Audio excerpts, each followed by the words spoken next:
Es eso, ¿listo? Lo que les decía de la raíz de 2 nada más, es simplemente tomar el BM de la función y dividirlo en raíz de 2 y hallamos el valor eficaz, ya sea de voltaje o de corriente. Luego eso reemplazado en la ecuación de potencia promedio, que es un medio de BM y M, pues nos da que ahora la potencia se convierte en términos de valores eficaz, se convierte en B eficaz y eficaz por coseno de teta menos phi. ¿Listo?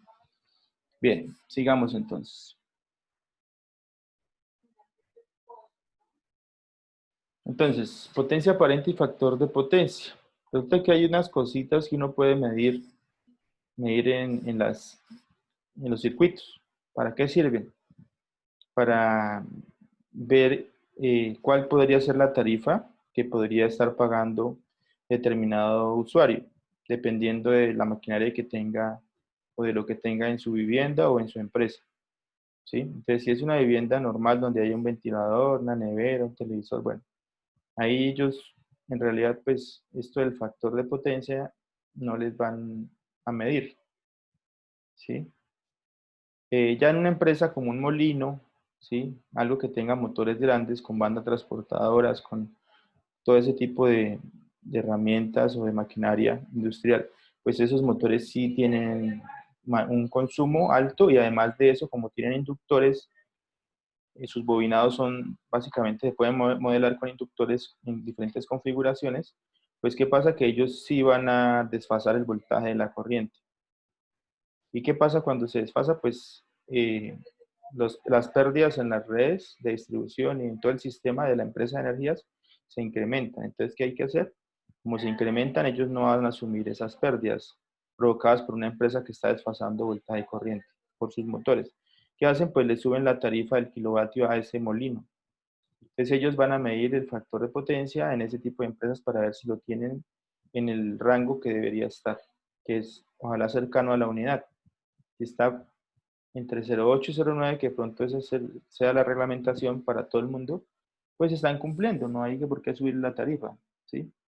Pero si están por ahí en 0,5, 0,4, pues claro, están por abajo del rango mínimo que podría ser 0,8, 0,75, y ahí sí ya la tarifa pasa de 550 el kilovatio a valer por ahí 800, 900 el kilovatio. ¿Listo? Es por eso. Entonces, estos parámetros son para eso. ¿Cómo se mide el factor de potencia? ¿Sí? El factor de potencia y la potencia aparente. Entonces, el factor de potencia, eh, de aquí, y tenemos las dos potencias, ¿no? Las que acabamos de mirar. Potencia promedio en términos de valores máximos, que lleva el 1 medio, y potencia promedio en términos de valores eficaces.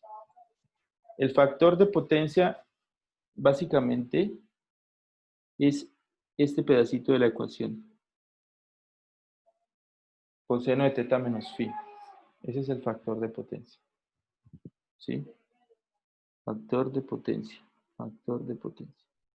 Esa parte de la ecuación la definieron. ¿Por qué? Porque si eso me da un valor muy bajo, ¿sí? O 0,5 o algo así, es porque el desfase entre el ángulo del voltaje y el ángulo de la corriente es grande. Es una medida directa de qué tan desfasado está voltaje y corriente, y eso me va a decir qué tantos motores tiene la empresa dentro, qué tantas bandas transportadoras. Todo eso me lo dice ese factor de potencia. Con solo un numerito, la empresa sabe cómo anda la empresa internamente en cuanto a cantidad de elementos reactivos, porque acuérdense que lo que son inductores y capacitores son elementos reactivos, ¿sí? Entonces aquí la potencia aparente, perdón, el factor de potencia,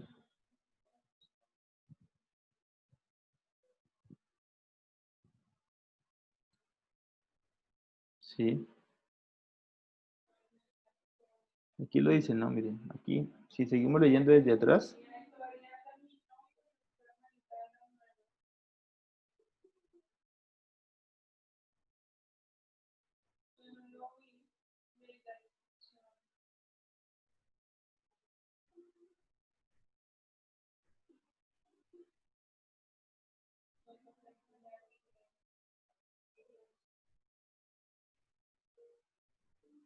factor de potencia. Bueno, aquí, espérenme. Acá, factor de potencia, ¿sí? Es la potencia promedio sobre la potencia aparente. Esta potencia promedio, ¿sí? Aquí lo dicen atrás, pues la que conocemos, ¿no? Esta de acá.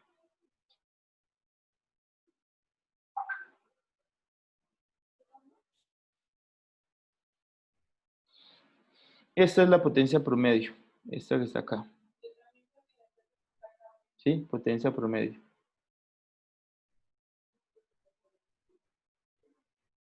¿Sí? Todo eso es potencia promedio. ¿Qué es la potencia aparente?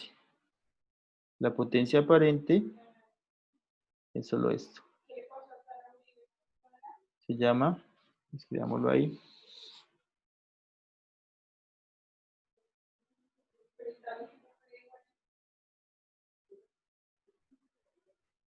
potencia aparente. ¿A qué es igual a potencia aparente? A B eficaz por I eficaz.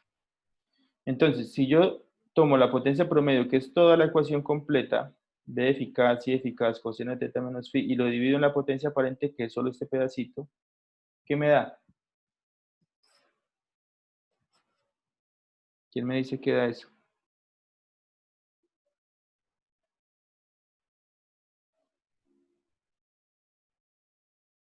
¿Sí? Potencia promedio sobre potencia aparente. Entonces, miren, la potencia aparente es B eficaz por I eficaz. Y la promedio es P mayúscula, que en este caso, si hacemos ahí lo que está indicado atrás, ¿a qué sería igual esto?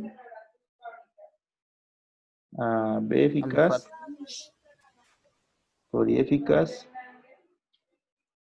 por coseno de teta menos phi. Todo esto sobre lo que es de potencia aparente, que es B eficaz por I eficaz.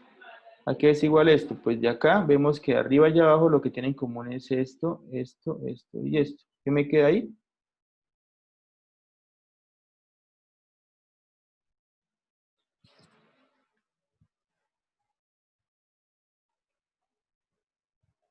Profe, Sí,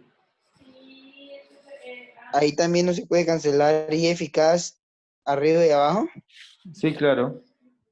Sí se puede cancelar. Sino que es que no se ha actualizado los apuntes que acabé de hacer. Pero ya se les va a actualizar. Ah, ya. Ok, ¿Listo? profe. Entonces, miren, ahí se cancelaron estos y que me queda solo esta parte, que es lo que está acá. O sea, que factor de potencia es coseno de teta menos phi, lo que les había dicho antes. ¿Listo? Si no tienen teta y phi, ¿cómo la hallan? Pero tienen P. No, que P es tantos vatios y que potencia aparente es tantos voltamperios. Entonces divido esas dos unidades y me da también el valor, el factor de potencia dividiendo estos valores. Pero si no tengo los dos valores pues, y tengo los ángulos, pues lo hallo con los ángulos.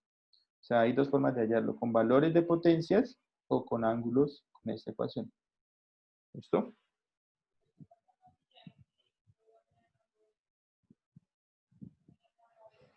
Hay un pequeño ejemplo. Calcular los valores de potencia promedio suministrada a cada una de las cargas que se indican en la figura 11-14, así como la potencia aparente y el factor de potencia. Resulta que el factor de potencia, este valorcito que está acá, esto que acabamos de ver acá, eso va acompañado de, de la característica de la corriente con respecto al voltaje en cuanto a trazo y adelanto. O sea, si este factor de potencia obviamente me va a dar entre 0 y 1, pero si el ángulo es negativo o positivo, me da el mismo valor entre 0 y 1. ¿Yo cómo sé que es un factor de potencia de un ángulo negativo o de un ángulo positivo? Simplemente identificando o diciendo que el factor de potencia es en atraso o en adelanto. ¿De dónde viene eso? De ver la corriente, de cómo la corriente está con respecto al voltaje. Si la corriente está atrasada o adelantada con respecto al voltaje. ¿Cuál voltaje? Los que me entregan estos dos ángulos. ¿Cuál corriente? El que me entrega el ángulo que está acá. Y yo tengo que mirar eso. ¿Sí? Entonces, eso es importante. Yo no puedo decir el factor de potencia es de 0,8 y ya. No, ahí falta algo más. ¿Están atrás o están adelante? ¿Sí? Tengo que explicar esa parte. O sea, decirla. ¿Y cómo saco yo eso? Ya vamos ahorita a ver un ejemplo acá. Miremos acá. Entonces, aquí ¿qué tenemos? tenemos entonces este circuito y me piden hallar potencia aparente de la fuente y factor de potencia de las cargas. O sea, cuando me piden factor de potencia de las cargas combinadas, es lo mismo que hallar el factor de potencia de la fuente, porque la potencia que entrega la fuente es la misma potencia que consumen las cargas. ¿Listo? Y potencia promedio suministrada a cada una de las cargas, o sea, hallar potencia promedio acá y acá. ¿En qué consiste hallar la potencia promedio en esta carga? Pues hallar la corriente, y la corriente tomo el IM, en este caso. Ah, pero miren que aquí ya me lo están dando en valor eficaz. ¿Sí? O sea, este circuito, ya la fuente es valor eficaz. O sea, ya me dicen BRMS. Por lo tanto, esta corriente que yo halle con esta fuente va a ser IRMS. Entonces, cuando yo halle mi corriente IRMS, fasor, o sea, magnitud ángulo, voy a tomar la I eficaz, que es la magnitud de esta corriente, y la voy a elevar al cuadrado, ¿sí? Y la multiplico por este 2. Y no divido en 2, porque acuérdense que la otra era un medio de BM por IM. En este caso no, es B eficaz por I eficaz, por coseno de θ menos phi, o en el caso de la resistencia, es I eficaz cuadrado por R. ¿Listo? Sin el 1 medio, porque el 1 medio con el eficaz ya se va, cuando se está dando en valores eficaces. Entonces, miremos. La tensión eficaz es de 60, que aparece en los extremos de una carga combinada. La carga combinada de estas dos sería sumar las dos cargas. Eso me da 1 más 2, 3, que está acá, y me da J5 menos J1 me da J4, como está acá. O sea, la impedancia equivalente de este circuito es 3 más J4. Ahí viene el proceso, imaginar un plan. ¿Cómo lo voy a hacer? Pues cuando yo ya haya la carga combinada, pues hallo por ley de Ohm la corriente, donde voltaje sobre carga sobre impedancia equivalente me da la corriente por todo el circuito.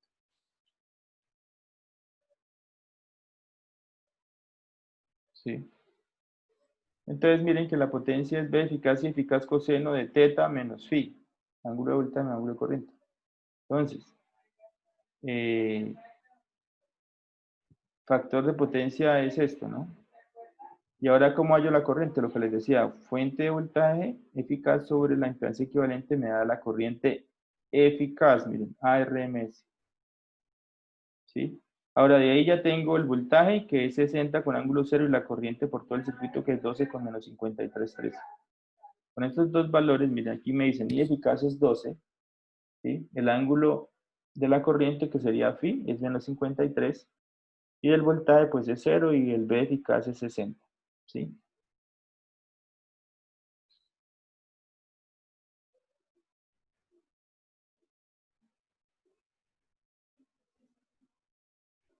Luego, dice acá, potencia promedio entregada a la carga localizada en la parte superior.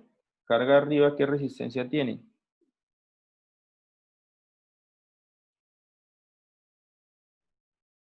Entonces, acuérdense que de esta carga, la única que va a consumir potencia es el resistor, que es la parte real. Este 2 nada más. Esto es de un capacitor, ¿por qué? Porque es negativo. De esta impedancia, lo único que va a consumir potencia es la parte real, que es el resistor, que es de 1 ohmio. La parte imaginaria no consume, porque en este caso es un inductor, porque es positivo, ¿sí? Entonces, solamente voy a utilizar las partes resistivas de cada impedancia. ¿Cuál parte resistiva de acá? El 2. ¿Cuál parte resistiva de acá? El 1. ¿Listo? Entonces, superior es 2 y derecha es 1. Derecha o inferior es 1. Entonces, miremos acá. Entonces, potencia superior es I eficaz cuadrado. La corriente que pasa por todos los elementos del circuito es 12 amperios. Eficaces, esa sería la magnitud de la corriente, ¿no? Magnitud, que es 12. El ángulo es 53,3 negativos. Ahora, al reemplazar esto acá, como es en la resistencia, quedaría I eficaz cuadrado R. Así como les decía, I eficaz cuadrado R, que fue lo que se halló en la página, bueno, hace 2 páginas, ¿sí? Entonces, 12 al cuadrado por R, que es 2, me da 288 watts. Aquí no está hallándose nada de la parte imaginaria de la impedancia, o sea que eso no se toca, porque esto es potencia promedio. Y la entregada a la de la derecha es la misma corriente, 12 al cuadrado por un ohmio me da 144. O sea que, y la de la fuente, miremos la de la fuente, sería B eficaz por I eficaz. Solo la magnitud. ¿Sí?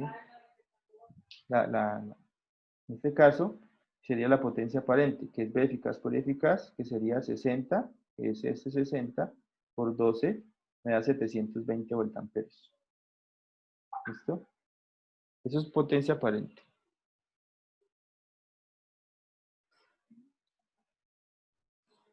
Ahora, el factor de potencia de las caras combinadas, ¿cómo lo hallan? Suman la potencia promedio que consumen las dos caras. ¿Cuánto es? 288 más 144. ¿Cuánto da eso? 432. Sobre la potencia aparente, que ¿de qué? De las caras combinadas, que es lo que me dio acá, miren, 720. ¿Cuánto me da 432 sobre 720? Me da 0.6. Dice en atraso. ¿Por qué en atraso? ¿Sí ven que hay que entregar ese dato? Ahí Porque se está en el refiere. eje positivo. Ahí hay que ver es cómo está la corriente con respecto al voltaje del circuito. Porque este es el factor de potencia de todo el circuito o de la fuente. ¿Sí? Entonces miremos cómo está la corriente con respecto al voltaje en la fuente. Miremos. Voltaje en la fuente 60 con ángulo 0. ¿Sí? 60 con ángulo 0. O sea, este que está acá. Corriente a través de la fuente. O sea, que está ahí. ¿Cómo está esta corriente con respecto al voltaje? ¿Atrasada o adelantada? Entonces hagamos un grafiquito acá. Eso ya ustedes lo deberían hacer Adelantada. mentalmente, pero hagámoslo ahí. Entonces el voltaje sale ¿en dónde? En 0 grados, o sea, supongamos que se sale aquí. Hagámoslo con otro color. Ahí sale el voltaje, en 0 grados, ¿sí? ¿Dónde sale la corriente? Menos 53. Los ángulos negativos se ponen a la derecha o a la izquierda del eje Y. A la derecha. ¿Sí? ¿Todos de acuerdo? Sí, Inge. Listo. Ángulos negativos van a Sí, la a la derecha. derecha. Entonces, menos 53,3, entonces supongamos que 53,3 es por aquí. Entonces, ahí. Entonces, justo ahí. ¿Sale quién? Sale la corriente. Corriente. ¿Sí? Ahí. Ahí hay ¿cuánto? 53,3. Como es negativo, está a este lado del eje Y. Entonces, ¿quién sale primero? Voltaje. Voltaje. O sea que la Voltaje. corriente está atrasada. De ahí la respuesta en atraso. O retrasado o atraso. ¿Listo? Otra forma de verlo. Si yo hago la resta teta menos phi, ¿sí? Teta menos phi. Y esa resta me da, en este caso, ¿cuánto me da teta menos phi en este caso? 53 positivo. O sea, da positivo, ¿cierto? O sea, el ángulo teta menos phi da mayor que 0 grados. Entonces, cuando me da positivo, yo sé que el factor de potencia es en atraso. ¿Listo? Ahora, eso, para que tengan ustedes ahí, y se aprendan esa parte porque es importante. Ahora, cuando teta menos phi da negativo, la resta de los dos da negativo, el factor de potencia es en adelanto. Por ejemplo, quítenle el signo al ángulo de la corriente. Digamos que no es menos 53, sino 53. ¿Dónde estaría ubicada la corriente? ¿A la derecha o a la izquierda? A la izquierda. O sea, ¿quién Izquierda. sale primero? ¿Quién? La corriente. Con 53,3 sale primero la corriente. ¿Cierto? O sea, sin el negativo, la corriente estaría saliendo aquí a este lado, o sea que saldría ¿qué? Antes que ¿quién? Que el voltaje. Que- Entonces se dice que la corriente en ese caso está en adelanto. Entonces, por eso si yo resto estos dos, al restar 0 menos el 53 positivo, eso me va a dar negativo, o sea, menor que 0. ¿Sí? Entonces, cuando me den la resta de los dos me dé menor que 0, el factor de potencia va a estar en adelante. ¿Listo? Cuando me da mayor que 0 la resta de los dos, o sea, positivo, el factor de potencia es en atrás. ¿Listo? También dicen factor de potencia inductivo o capacitivo.